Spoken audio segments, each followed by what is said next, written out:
What's good, y'all? So, as some of you may know, and as I've said many a times, it's like I am a contrarian. If I see the masses doing something, I'm going to do the opposite because the sheep don't think for themselves. I do. So, if a whole bunch of people that can't think for themselves are all doing the same action, who's telling them to do that, right? So that's been my logic since I began like learning about crypto and investments and wealth and generational wealth. I realized, oh, generations upon generations upon generations have been bricklayers, have been plumbers, have been scientists, even have been blah blah blah. But guess what? They all have debt, they all have bills, and they all have to show up for work every single day until they get their pension, which means you're still reliant on the people that were giving you money in the first place. So it's like, you know what I'm saying? It's one of those like things that, once again, when you're not thinking for yourself, when you're going along with the program that you were taught, you are going to exhibit the same actions and results of the people around you. So I always do something different. Now, this is where I just try to reason with some of you. Some of you are in the very beginning stages of your journey. Some of you don't even realize you're on the spiritual journey. All right. One of the most annoying things that I heard, like this is before I considered myself starting my spiritual journey, when it was like in late college and like late college through those next 2 years through Charlotte, when I lived in Charlotte, North Carolina, was one of the things you kept hearing was, you are loved, you are surrounded by light, your angels are watching you, God is watching you, whoever is watching you and always looking out for you and protecting you. And when I heard that, that shit used to piss me off. I'm like, wait, I'm being guided, I'm being led, I'm being taught, I'm being protected. I'm standing here with a bottle in my hand. I'm playing video games drunk by myself right now. I turn around, there's no one in my apartment with me, no one in my house with me, no one, it's like there's no one here, there's no one that gets me, there's no one that understands me. You know what I'm saying? It's like I have bad thoughts every other day. You feel me? Some people it's every day, every second. For me, it's every other day, you know, at that time. But I'm loved, I'm guided, I'm protected. Where it at, dude? You know what I'm saying? I had that conversation so many times. Where it at? Where's all this protection? Where is all this guidance? I am sitting here in a drunken stoop, you know, like hugging my best friend called the toilet because I drank too much. And you're telling me I'm being protected. Now, I say all of that from my older perspective, because one of the things that you need to understand is they are leading you right through that mud. You are being led every single step that you take, even if it's rough, even if you, with our limited perception of what we call reality, with our limited perception, we can't even see all the strands of light in the world. You think that the higher level entities that are guiding us think that they care about? You think they care about what we think of what they're putting us through? No, they don't care. It's like, yes, child, yes, I know. You think you want the toy, but you don't know that toy is gonna break in 4 seconds after you start playing with it. Here, let's just wait a couple of days for this new model to come out, and then you could get that one and play for it as long as you want. But in those 2 days, you're the stubborn child. Like, I want it now. You're that child. You see what I'm saying? When you really sit back, and I'm not saying just become aloof and let life pass you by. What I'm saying is stop acting like you know everything, because you really freaking don't. You really don't. We, you, me, him, her, they, them, they, zim, zir, zim, zim, all the different pronouns out there don't know a damn thing about what's going on at these higher levels. If we are here, we can see beyond the veil, but we can't, for some reason, at least in my understanding, we're kind of here for a reason. We're stuck in this physical reality for a reason, so let's make the best of it. The higher level stuff will be unveiled to us when we are ready for it, right? But in the meantime, you have to learn to let go of having to control everything. You have to let go of being able to calculate things that are above your pay grade. Oh, okay, so if I try to manifest this, then that means that this angel is going to help me with this, and then that's not how it works. You talking about angels, and you don't even know if that's really an angel. All of this was, like, mind you, all of this was this whole video was inspired by a post I saw, like a pretty much of how to heal your past traumas things. And then that also made me think that some of the things that you're calling angels, some of these things that you're calling God, some of these things that you're calling gnomes, fairies, whatever, are you. They're you. Think about it. If you right now, and what year is it? 2022. I literally forget what year it is sometimes. It's like in 2022, you sit back and you do one of these meditation exercises. You go back to a past version of yourself and you tell yourself that you are protected, that you are loved, that everything is going to work out. Well, don't you remember feeling like somebody was in the room? Let's just say, for me, using myself for example, 5-6 years ago. It felt like somebody was in the room and they gave me a little sense of encouragement that, hey, things are about to get rocky, but you'll be all right. You'll come out stronger on the other side.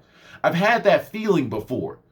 And the more I reflect on that, I feel like it was my old or my future energy. There is no past and present. There's energy that has come and gone, and there's energy that has yet to come. All of it is in the present. So it's just energy. Tap into that energy whenever you want to.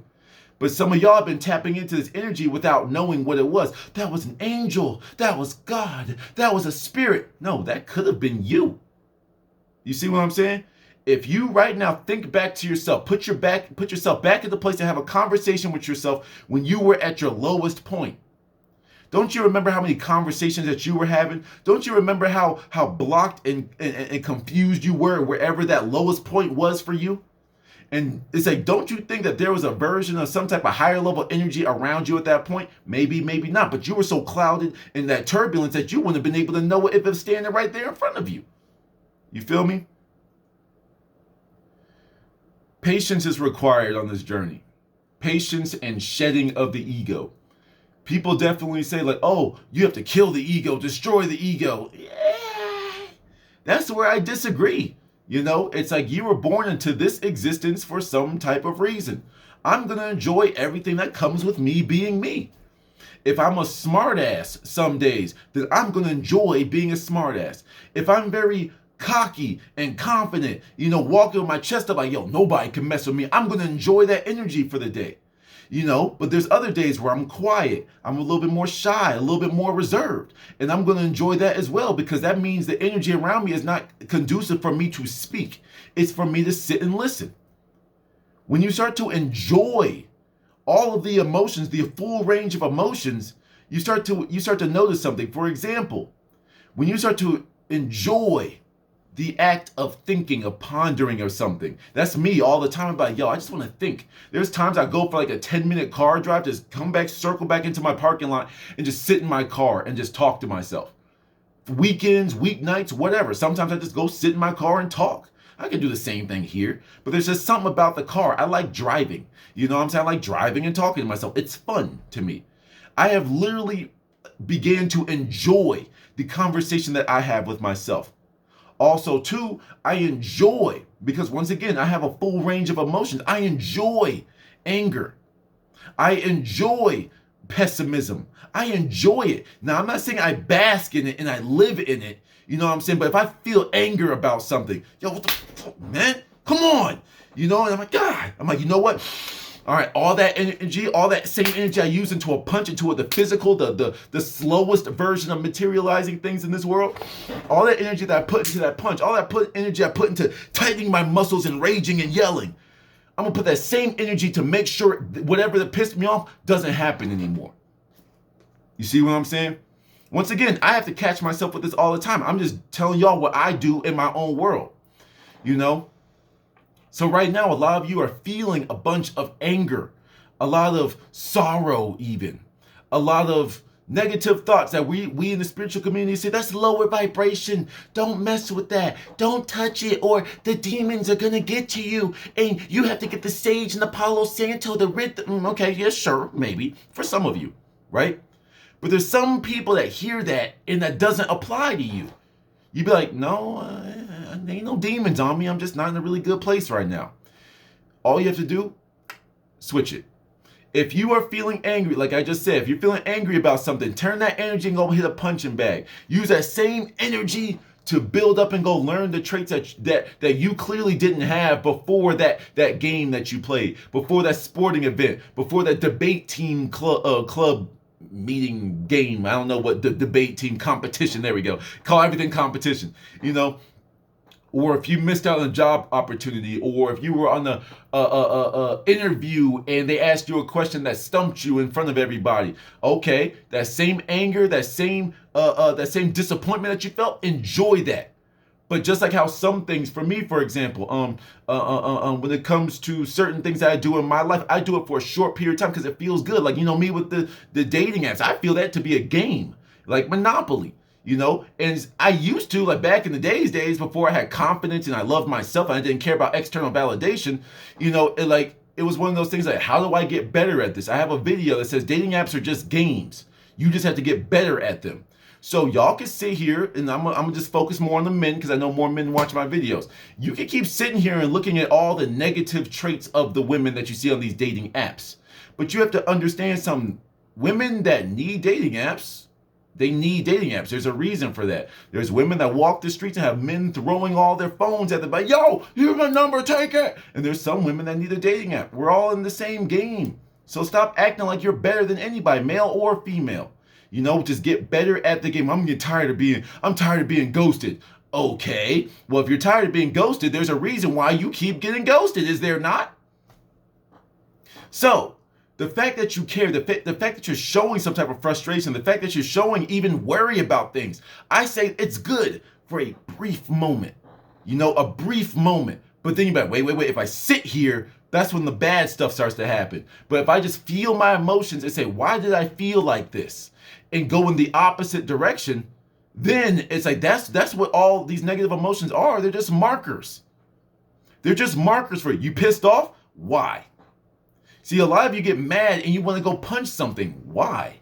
Half of y'all don't know how to throw a punch and you end up breaking your own knuckles. You feel me? Y'all go ahead, like all you gamers out there, you rage, you throw your controller. Now you gotta go spend $50, $60 on a new controller. You punch your screen and you have to go buy that again. Why did I do that? Because you let emotions take over. Emotions are just here to let you know how you feel in this present moment. Past, present, I messed that up. Past, future, present. That's where you are. These emotions will come and go. But when you latch on to the negative ones, that's when the bad things start to happen. When you feel the emotions real quick, then you're good. This is all comes from me being contrarian. How many spiritual people do you tell you to say it's okay to be angry? It's okay to be sorrowful. It's okay to worry.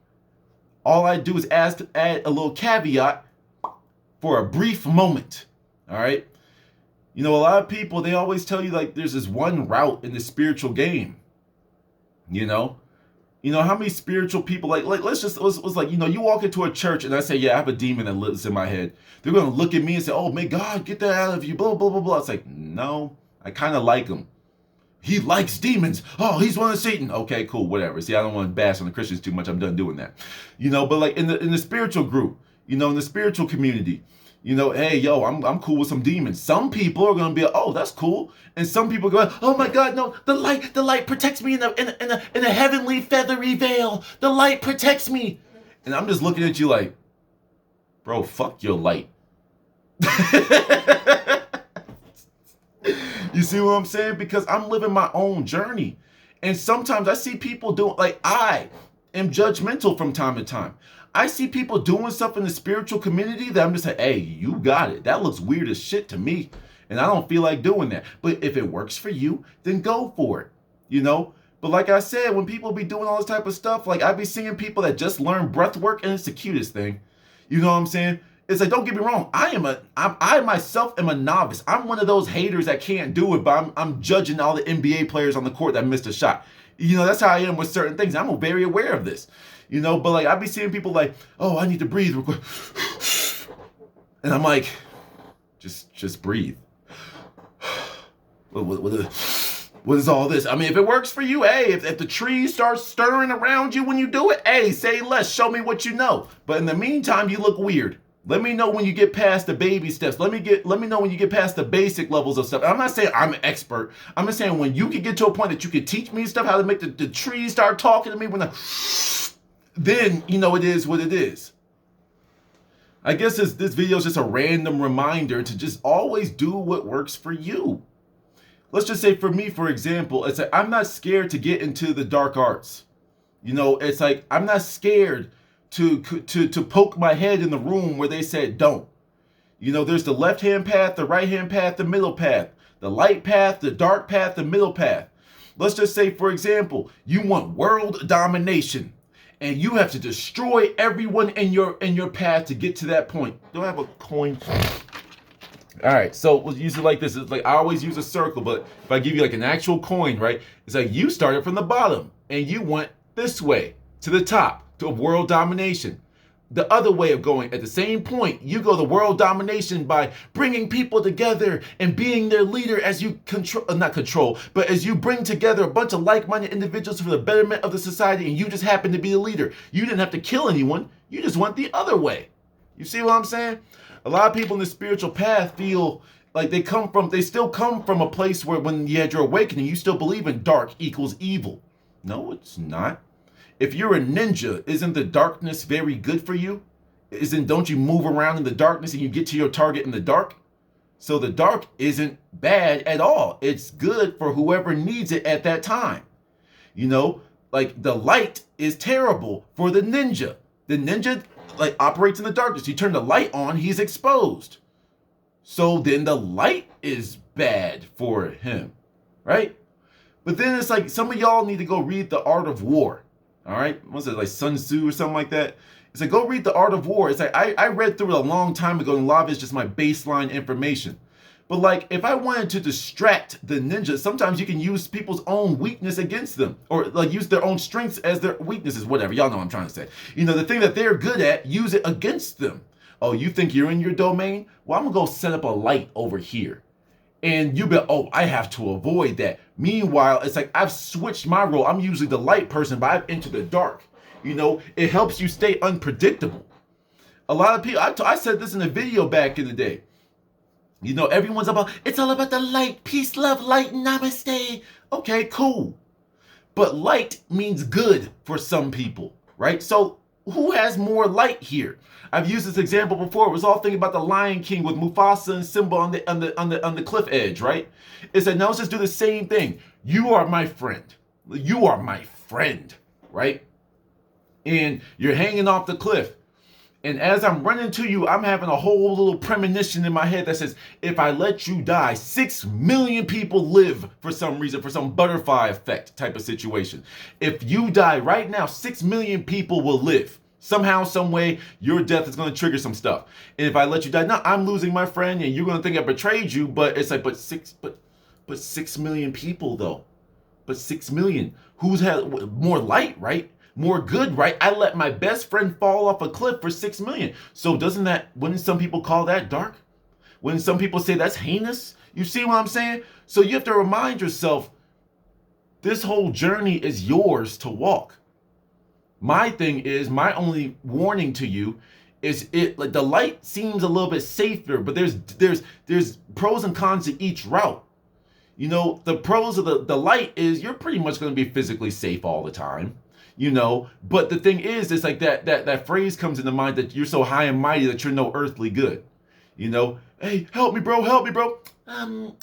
My light says that I can't touch anything, so I think I bid you adieu, good sir. But my light says, my light. Dude's looking at you like, the fuck?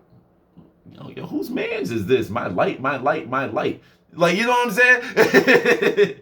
You have to walk the path on your own. My thing is just be prepared for when you go on the dark side.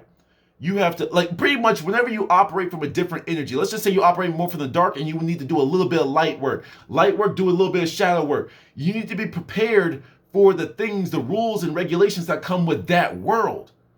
If you want to start talking to demons, you want to start talking to lower vibrational, dark entities, creatures, and I'm mixing all the words here, but find the context of what I'm saying, then you need to be prepared when you end the conversation and they keep talking to you. You know what I'm saying? On the other end of the spectrum, it's like you're the dark and you have to go stay in the light. It's like you become so high and mighty, you become so light and elevated that you come back down to your world and you start to miss all the cues from the dark world. You feel me? It's like everyone needs to find balance. Even if you're all dark, find the balance in the dark. Even if you're all light, find the balance in the light. For me, I just intermingle both of them so I stay in balance at all times. You feel me? That's just how I get down. Don't get me wrong, there's a certain period of each day, each week, month, year that I'll be more in the light, be more in the dark. But that all comes from me thinking for myself. And for me, there is no barriers. If something came into my life, that's for me to learn. I've learned about alchemy. I've learned about sex magic. I've learned about fasting. I've learned about meditation. I've learned about, like I've come to grips when it comes to money, when it comes to possessions and physical things. Some people say to be spiritual, you have to get rid of all physical things. Why? Me being spiritual brought them all into my life. Why would I give them up? Oh, that is your attachment to the physical. You need external validation. No, this is my reward for me doing what I'm doing. No, my friend, you do not understand. And that's when you're being so high and mighty. You see what I'm saying? That's a perfect example of you being high and mighty. In my world, where I'm making all the rules and I'm writing the script and I'm the main character, my spiritual stuff is bringing all of this to me. Because I said, hey, I want that. I want that. And I get it. You have physical things, which means shows your attachment to this physical world. And you are begging me for $5 donations on your Cash App. So you feel me? All I'm saying is find the balance and do what you want to do. To the next one.